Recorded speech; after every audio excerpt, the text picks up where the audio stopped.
Hello friends, welcome to my channel जय माता दी। आज हम सुनेंगे दशा माता की दूसरी कहानी। एक राजा थे, उनकी दो रानियां थीं। बड़ी रानी की संतान नहीं थी, छोटी रानी के पुत्र था। राजा छोटी रानी और राजकुमार को बहुत प्यार करता था।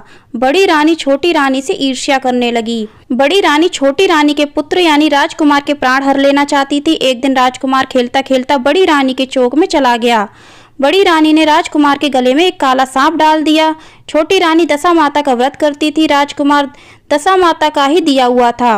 दशा माता की कृपा से राजकुमार के गले में सांप बिना नुकसान पहुंचाए चला गया। दूसरे दिन बड़ी रानी ने लड्डुओं में जहर मिलाकर राजकुमार को खाने के लिए दिए। राजकुमार जैसे ही लड्डू खाने लगा तो दशा माता एक दासी का रूप धारण करके आईं और राजकुमार के हाथ से लड्डू छीन लिए। बड़ी रानी का यह वार भी खाली गया। रानी को बड़ी चिंता हुई कि किसी भी तरह से राजकुमार को मारना है। तीसरे दिन जब राजकुमार फिर बड़ी रानी के आंगन में खेलने गया तो रानी ने उसे पकड़कर गहरे कुएं में धकेल दिया। चूंकि कुआं बड़ी रानी के आंगन में था, इसलिए किसी को पता भी नहीं चला कि राजकुमार कहाँ गया। उत्तम जलाशय, शुद्ध स्वच्छ मकान तथा ऐसी ही दिव्य वस्तुओं में सदैव दशा माता का वास रहता है। जैसे ही बड़ी रानी ने राजकुमार को कुएं में धकेला तो दशा माता ने उसे बीच में ही रोक लिया। इधर दोपहर हो जाने पर राजकुमार के ना लौटने पर राजा व छोटी रानी को चिंता सताने लगी। दशा माता को भी इस बात की चिंता हुई, राजकुमार को उसके माता पिता के पास किस प्रकार पहुंचाया जाए। राजकुमार को तलाश करने वाले कर्मचारी निराश होकर बैठ गए। राजा व छोटी रानी पुत्र शोक में रोने लगे। तब दशा माता ने भिखारी का रूप धारण किया और राजकुमार को गले से लगाए राजद्वार पहुंची।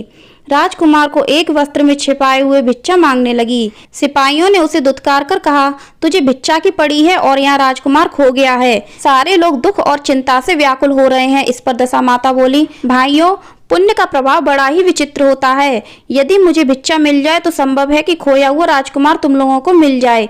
यह कहकर वह देहरी के भीतर पैर रखने लगी। सिपाहियों ने उन्हें आगे बढ़ने से रोका। उसी समय दशा माता ने बालक का पैर वस्त्र से बाहर कर दिया। सिपाहियों ने समझा कि कुंवर उसके हाथों में है, इसलिए उसे अंदर जाने दिया। दशा माता कुंवर को लेकर भीतर चली गई। उसने राजकुमार को चौक में छोड़ दिया और वापस चली गई। परंतु रानी ने दशा माता रूपी भिखारिन को देख लिया था। उसने कहा कि खड़ी हो और कौन हो तुम?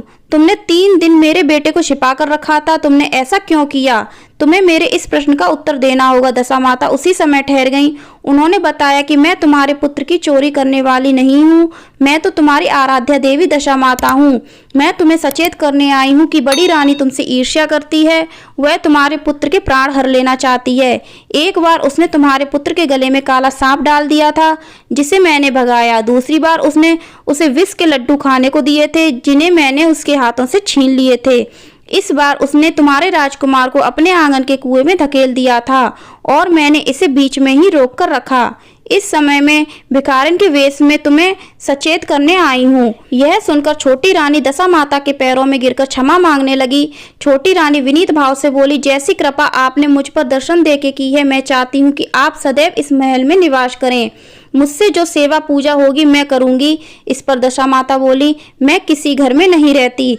जो श्रद्धा पूर्वक मेरा ध्यान स्मरण करता है, मैं उसी के हृदय में निवास करती हूँ। मैंने तुम्हें साक्षात दर्शन दिए हैं, इसलिए तुम सुहागनों को बुलाकर उन्हें यथाविधि आदर सत्कार के साथ भोजन कराओ और नगर में ढिंढोरा पिटवा दो कि सभी लोग मेरा डोरा लिया करें और व्रत करें।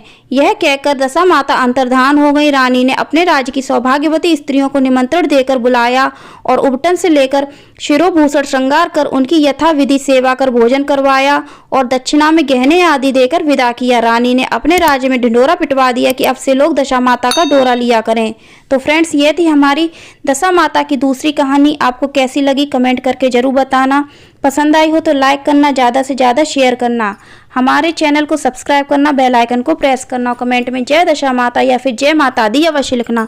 जय हो दशा माता।